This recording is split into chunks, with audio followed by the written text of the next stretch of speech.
The comforts of home are the goals of most halflings' lives. A place to settle in peace and quiet, far from marauding monsters and clashing armies.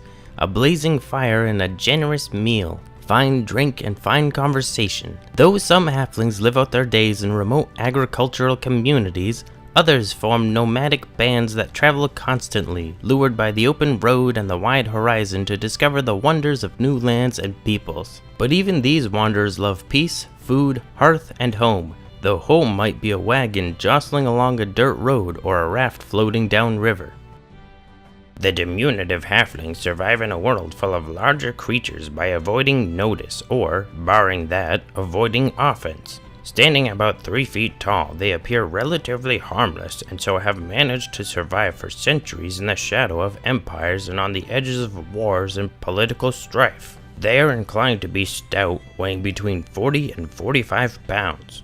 Halfling skin ranges from tan to pale with a ruddy cast, and their hair is usually brown or sandy brown and wavy. They have brown or hazel eyes. Halfling men often sport long sideburns, but beards are rare among them, and mustaches even more so. They like to wear simple, comfortable, and practical clothes, favoring bright colors. Halfling practicality extends beyond their clothing. They are concerned with basic needs and simple pleasures and have little use for ostentation. Even the wealthiest of halflings keep their treasures locked in a cellar rather than on display for all to see. They have a knack for finding the most straightforward solutions to a problem and have little patience for dithering. Halflings are an affable and cheerful people. They cherish the bonds of family and friendship as well as the comforts of hearth and home, harboring few dreams of gold or glory. Even adventurers among them venture into the world for reasons of community, friendship, wanderlust, or curiosity. They love discovering new things, even simple things, such as an exotic food or an unfamiliar style of clothing. Halflings are easily moved to pity and hate to see any living thing suffer. They are generous, happily sharing what they have even in lean times.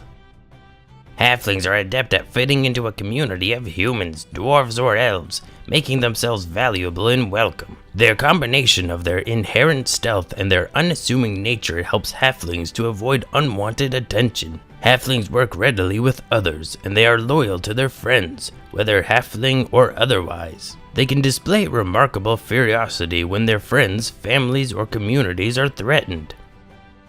Most halflings live in small, peaceful communities with large farms and well-kept groves. They rarely build kingdoms of their own or even hold much land beyond their quiet shires. They typically don't recognize any sort of halfling nobility or royalty, instead looking to family elders to guide them. Families preserve their traditional ways despite the rise and fall of empires. Many halflings live among other races, where the halflings' hard work and loyal outlook offer them abundant rewards and creature comforts. Some halfling communities travel as a way of life, driving wagons or guiding boats from place to place and maintaining no permanent home.